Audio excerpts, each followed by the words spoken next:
is a meeting with Marco Rubio, Senator, and Boca Raton Synagogue.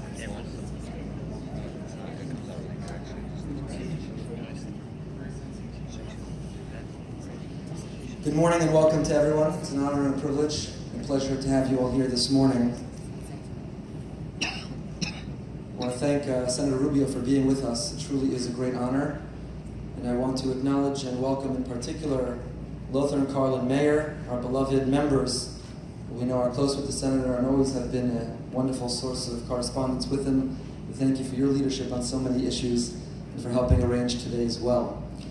Of course, our synagogue is a 501c3. We don't endorse any particular candidate, and all candidates have been invited to speak to us this morning.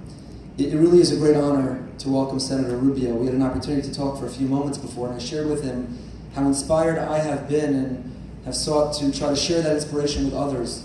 His leaning on and faith in God in the highest moments of his public life and sometimes the difficult moments, to be able to recognize that God is perfect and he doesn't make mistakes, and to be able to promote that to millions of people around the world is a greater Kiddush Hashem. It is a greater sanctification of God's name than rabbis and members of the clergy have an opportunity to do from our limited platforms, and for that we're very, very grateful. I also want to thank Senator Rubio for his incredible support, his leadership in so many ways for Israel, the U.S.-Israel relationship. I apologize because I actually have to leave in a few minutes. My family and I are going to Israel right now. And one of the reasons we're going is to celebrate the bar mitzvah of my nephew, who lives in Gush Etzion. My brother and his family moved to Gush. My brother still travels back to South Florida as a physician, where he earns an income. He has a vested interest in Florida as well. But they live in Gush Etzion.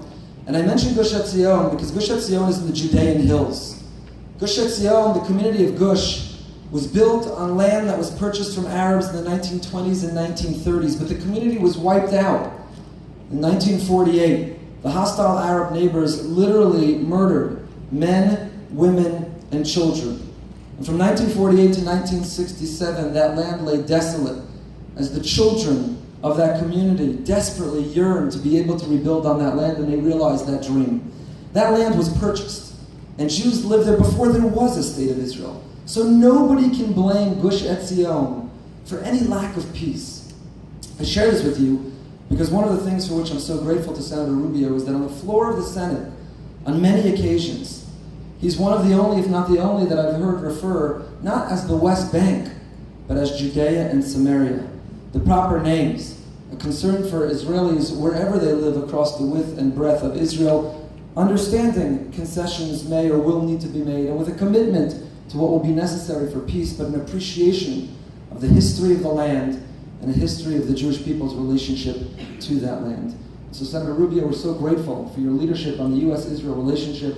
We're so grateful for your promoting a sense of faith in the Almighty and sharing your relationship with the Almighty in a way that touches and inspires all of us. And we're so grateful that you're here with us this morning. Thank you so much for all that you do.